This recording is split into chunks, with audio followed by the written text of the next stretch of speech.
First, it is packed with this type of fabric, okay? This is an isolator, okay? So that it absorbs all kinds of humidity, right?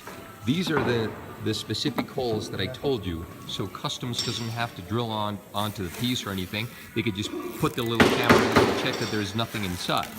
It's not a solid piece because it would be exceptionally heavy and impossible to move.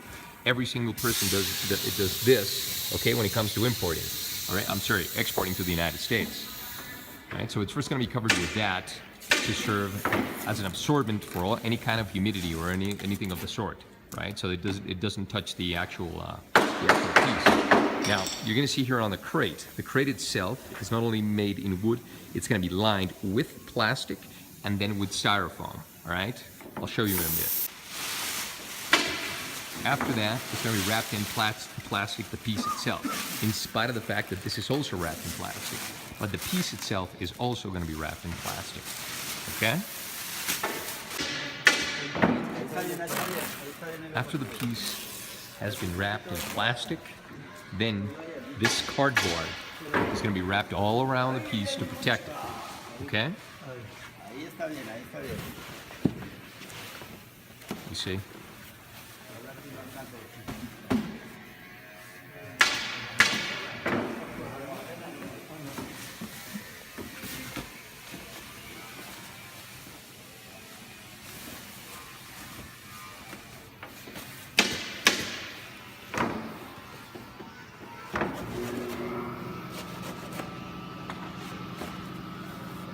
I'll show you when the piece has been fully wrapped.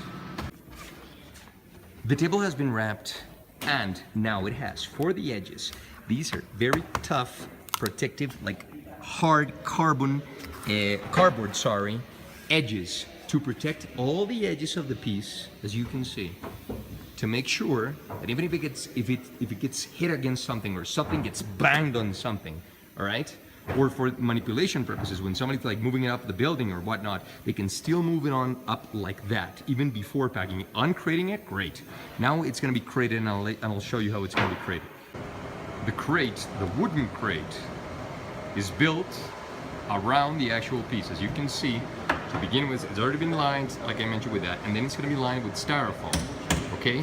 First, we see here at the bottom, but then we haven't put the one on the sides yet, on both sides and on the back, because first we need to make sure that this is pretty much airtight, so there is no movement within the crate, right? Because sometimes people will tell you that it's moved inside the crate. Impossible, because this is going to be airtight once we put the extra styrofoam on the sides, okay? And it's going to be on all four sides, so that's why we haven't put the styrofoam yet inside, okay? And it's going to be built, the whole thing inside. Before it's closed, and once it has all four sides, I'll show you another video. It's been on four sides, now built. Now you're going to see that this is tight to make sure that it doesn't move from either end, okay? All four sides. There you go. You see? This is pretty much how it's going to be packed, all right? And then it's going to have, obviously, its top nailed in, all right? Every one of the pieces is marked.